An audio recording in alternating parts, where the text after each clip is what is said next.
कोर्टानं काय काय म्हटलेलं आहे?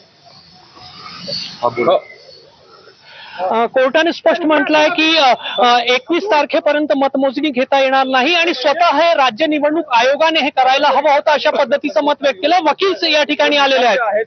कोर्टाच्या निकालामध्ये असं म्हटलेलं आहे कोर्टाने की जरी आजचं इलेक्शन झालं पोलिंग तरी त्या सगळ्या याचे निकाल जे आहेत ते 21 तारखेला घोषित होतील. काउंटिंग आणि डिक्लेरेशन ऑफ रिझल्ट हे 21 तारखेला होईल. कुठेतरी फ्री अँड फेअर इलेक्शन जे आहेत तो तत्व बाधित होत होता उद्या होणार. त्याच कारणामुळे सगळे जे इलेक्शन्स आहेत त्याचे जे निकाल आहेत ते 21 तारखेला घोषित होतील.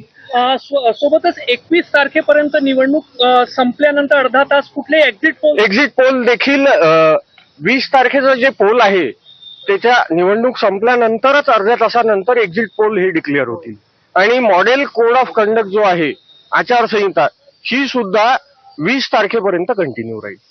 कुठेतरी ज्या पद्धतीने निवडणूक आयोगाने हे घेतलं काहीशी नाराजी सुद्धा व्यक्त केली की स्वतः निवडणूक आयोगाने हे करायला पाहिजे होतं. काय म्हटलं कोर्टाने? कोर्टाने हेच म्हटलेलं आहे की इलेक्शन्स हे फेअर व्हायला पाहिजे. त्याच कारणाकरिता ह्या सगळ्या गोष्टी त्यांनी पोस्टपोन केलेल्या आहेत. का या सगळ्या गोष्टीमुळे election would be materially affected. तर त्याच्यामुळे सगळ्यांचे निकाल सगळ्यांचं काउंटिंग हे 20 तारखेच्या पोल नंतर होईल. इलेक्शन कमिशन कडून काही वकील उपस्थित झाले तर त्यांनी काय तर्क मांडला आणि त्याबद्दल काय कोर्टाने म्हटलंय? इलेक्शन कमिशन तर्फे त्यांनी पत्र दिलं की जे काउंटिंगचं आहे त्याच्या संदर्भात पत्र दिलं होतं. त्यांनी मान्य नाही केलं पण कोर्टाने. त्याच्यामध्ये कोर्टाने हेच म्हटलं की आजचे जे इलेक्शन्स आहेत ते कंटिन्यू करा परंतु सगळ्यांची मतमोजणी आणि सगळ्यांचा रिझल्ट हा 20 तारखेच्या इलेक्शन नंतर होईल, पोलिंग नंतर.